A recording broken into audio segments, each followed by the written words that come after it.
bonjour à toutes et à tous, très heureux de vous retrouver. On fait un petit point rapide à la mi-semaine passée pour voir un petit peu où on en est des plans hebdomadaires. Pour l'instant, du côté, on va dire, des actions, on est plutôt dans la thématique de ce qui était annoncé dans le brief, donc je ne vais pas blablater beaucoup trop longtemps. On traite bien comme prévu au-dessus de la trendline. La question étant, à quel moment on va réussir à trouver un signal vendeur. Les cycles commencent à devenir favorables à la vente. Le momentum est suracheté. On est pour moi toujours dans une consolidation baissière et sans grande peine, je pense qu'on passera sous ces moyennes et ces différents supports. La question étant toujours, est-ce qu'on atteindra l'objectif fixé par les UT supérieurs, si j'arrive à pas m'embrouiller, tout simplement revenir visiter la zone typique de l'overlap. Donc il est normal, comme on l'avait dit dès le début de la semaine, qu'on ait des retracements assez profonds, puisque derrière, en fait, c'est l'amplitude de ce range reporté à la baisse qui nous ouvrira l'overlap. Donc en fait, je m'attends à une deuxième vague de baisse très puissante, et comme je vous dis, je pense qu'elle se produira au courant du mois de mars-avril, donc pas de précipitation sur les timings, on reste patient, bref, on cherche à respecter sa stratégie avant tout. Pour l'instant, donc, à mon sens, un mouvement baissier devrait arriver. Il a toujours le gros point d'interrogation sur le timing. Pour l'instant, pour ma part, en 4 heures, il n'y a rien.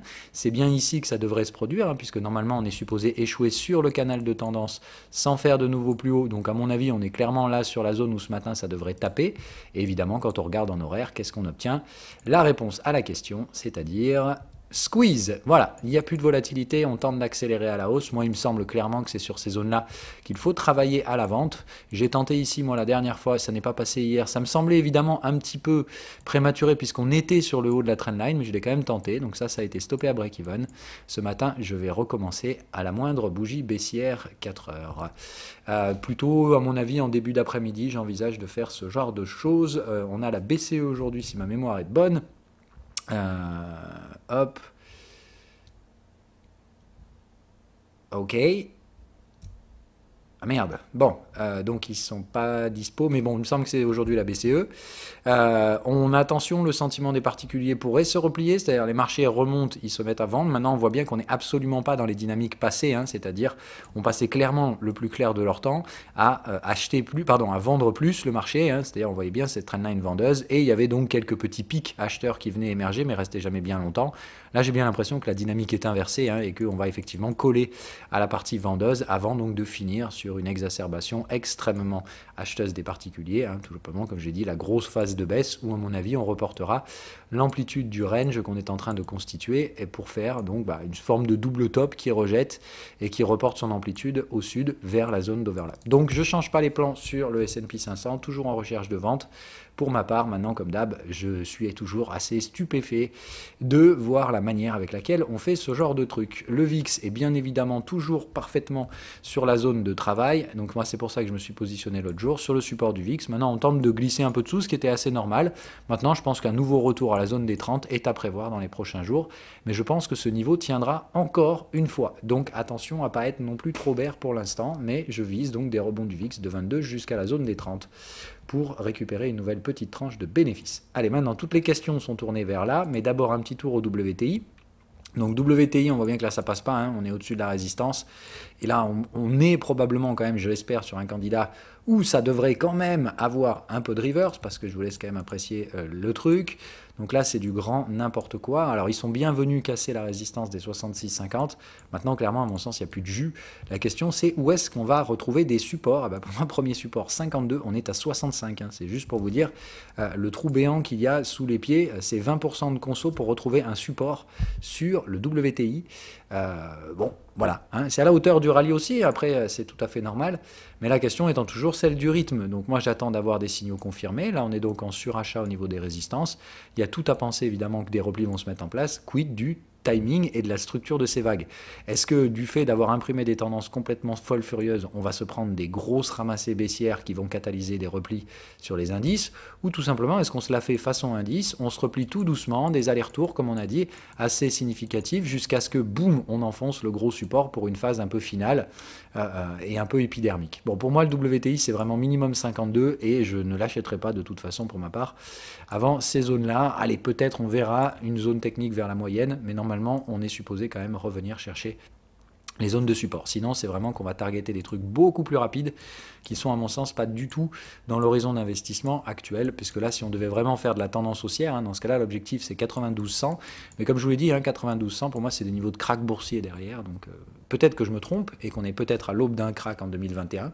J'en ai encore beaucoup de doutes. Voilà, donc on fait attention. Pour moi, c'est soit on réintègre assez violemment les anciens contextes résistants et on oscille un bon moment autour de la moyenne en gardant quand même une direction acheteuse. Je vous le rappelle, le plan annuel pour moi sur le WTI, ça reste l'achat.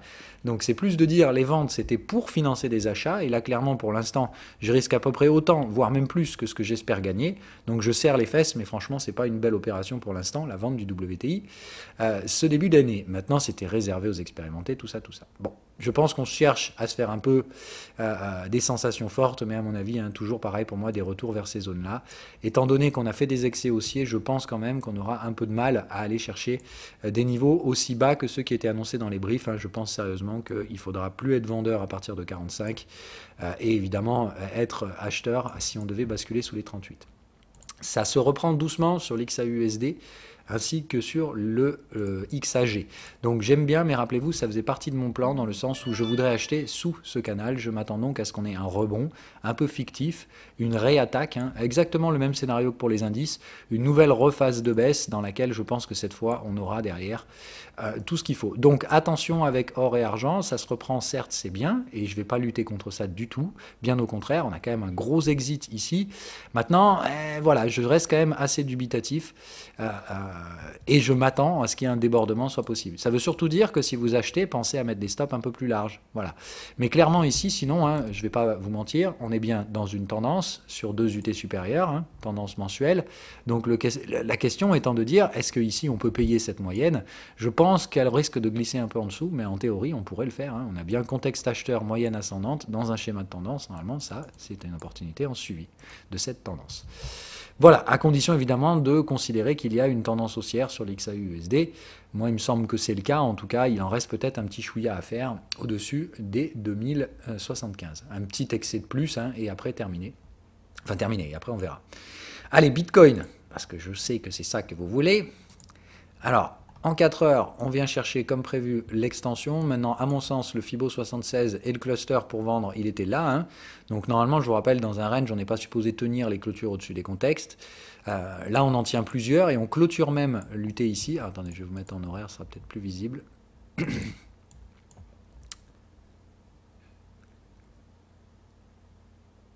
Hein, donc ici, notre première troisième borne de range, qui était une troisième borne de range vendeuse. Ici, la zone où normalement, vous voyez, on déborde les contextes, on trade au niveau du canal de tendance, on a des petits signaux de surachat. Normalement, c'est ici qu'on aurait dû se retourner. Donc hier, vers la zone des 54-55, c'est là où il y avait toute la gestion du risque pour venir marquer la troisième borne du range. Donc là, la question aujourd'hui, c'est, on a donc de nouveau plus de volatilité. Donc on voit bien qu'on aborde ces troisièmes bornes avec, on va dire, un sentiment qui n'est pas si tendu que ça. Donc attention à ce qu'on ne soit pas effectivement donc, dans le schéma du squeeze de la troisième borne, à savoir tout simplement celle-là, on la casse et on va directement chercher l'objectif 1 pour 1. L'objectif que moi j'avais fixé un petit peu plus tard pour le mois de mars. Maintenant, encore une fois, attention avec ces prédictions sur le timing. Voilà. Moi, tant qu'on reste dans ces conditions-là, où j'ai très peu de signaux vendeurs, et certes, hein, il y a des alertes et on tente d'accélérer et tout ça, donc là, il y a de fortes chances qu'on se retourne. Maintenant, j'ai toujours la question de dire, on met toujours des vagues haussières en plus qui n'ont pas de nécessité en termes de gestion du risque. Pour moi, si c'était vraiment en troisième borne, c'est là qu'on devait se planter.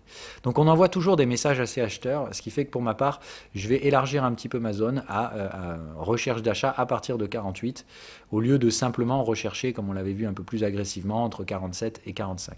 Donc disons qu'à partir de 48-49 000, je vais commencer à surveiller les différents signaux acheteurs sur le contexte. Voilà. Maintenant, ça, c'est en cas de repli. Hein, et si ce matin, on rebourre un coup à la hausse, voilà. Donc moi, je pense, et je reste favorable à dire, tous les indices sont sous des résistances. Je pense qu'on a de quoi vendre l'intégralité de ces indices.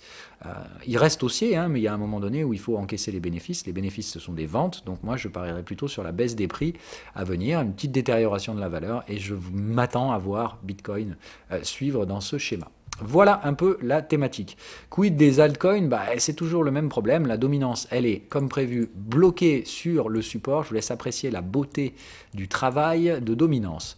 Voilà, donc moi j'attends simplement de savoir, comme on l'avait dit, est-ce qu'on va revenir chercher le canal de tendance Donc dans ce cas-là, une pluie de pertes sur les altcoins, tout le monde sort, etc. Soit l'inverse, c'est-à-dire justement Bitcoin respirant mais sans se casser la gueule, nous fait sortir les altcoins du bois qui donc performent pour aller casser cet ancien support. Et là, on a une jolie petite zone à aller chercher pour venir dire bonjour à ce qu'on avait appelé de centre de gravité de la dominance, la zone des 54-55. Après, par contre, évidemment, je pense qu'on aura de nouveau une phase de consolidation. Mais donc, un mini alt season, je suis vraiment pas contre l'idée, tout simplement parce qu'on avait bien les deux belles vagues ici qui étaient venues chercher la structure de double top, qui était vraiment un gros piège. Je vous rappelle, pour moi, c'était vraiment par là que j'étais très vendeur et je m'étais posé la question de pourquoi on se faisait chier à monter aussi haut. Et pourquoi on allait chercher le double top? Bon, retour brutal et violent, j'ai l'impression qu'on va vraiment mettre à mal ce support. La question, c'est quand. Voilà. Donc, on fait attention. On est toujours dans un cycle vendeur. Le momentum, pour moi, est toujours à la fois équilibré. J'ai vraiment le sentiment que c'est impossible de savoir de quel côté on va taper.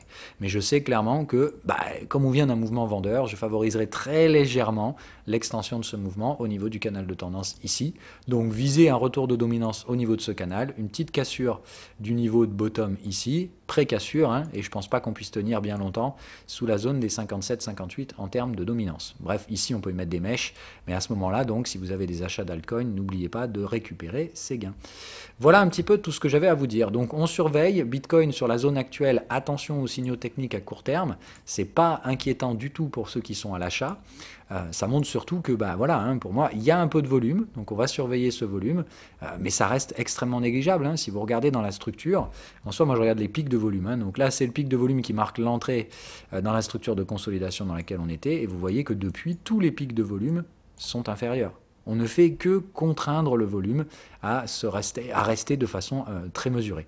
Donc moi, tant qu'on est dans cette dynamique-là, qu'on ne retrouve pas un volume puissant, je reste favorable à la recherche des 62 000. Maintenant, si évidemment là, d'un coup, on prend une mandale, là, on va avoir du volume, et là, ça signifiera le fait qu'on a trouvé la troisième borne, et dans ce cas-là, range jusqu'à nouvel ordre, avec tentative de soutien vers les zones qu'on a signalées plus tôt.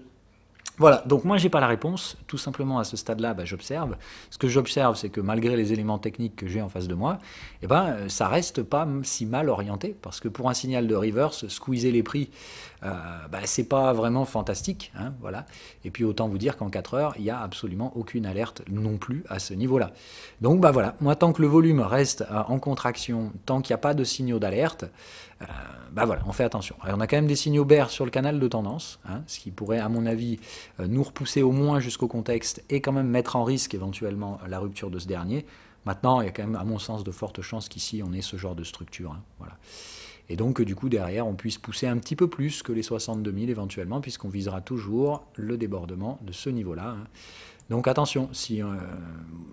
voilà, en cas de repli, pardon, je vous avais mis le timing, donc je vous avais dit, si on a un repli, pour moi, ce sera vraiment un genre de truc comme ça. Et le but, c'est de le faire plutôt sur la fin du mois de mars, 62 000, puis réintégration, et revenir clôturer le mois de mars sous les 58 000. Et là, à ce niveau-là, on aura donc formé la fameuse divergence qui fait que derrière, on risque de re-ranger cette même zone, donc 62 000, 45 000, pendant encore quelques semaines, voire mois. Donc toujours, j'attends d'avoir un range dans lequel on va se faire chier plusieurs semaines pour calmer un peu les esprits de ceux qui sont carrément échauffés à coup de Bitcoin. Et derrière, on pourra éventuellement reprendre le train des tendances du T supérieur. Voilà le message. Soyez sages, pas trop de bêtises. Sur le Forex, on fera un point ce week-end, mais un point complet. Et sur les actions, écoutez, c'est toujours pareil. Ça dépend ce que vous achetez, ça dépend ce que vous vendez. Soyez pas trop bêtes et surtout, faites pas de paris spéculatifs sur 2-3 valeurs. Voilà, essayez d'avoir un portefeuille assez large, du défensif, de l'agressif, des achats, des ventes. Bref, essayez d'avoir un portefeuille équilibré puisqu'on est dans un range. Et puis, si ce n'est pas le cas, que vous avez qu'un portefeuille uniquement acheteur et tout ça, et bien tout simplement, vous prenez des couvertures sur les indices. Voilà la stratégie pour l'instant. Tant qu'on n'est pas sur les ATH du S&P 500, la résistance qui est au-dessus de nos têtes a peu de chances de céder.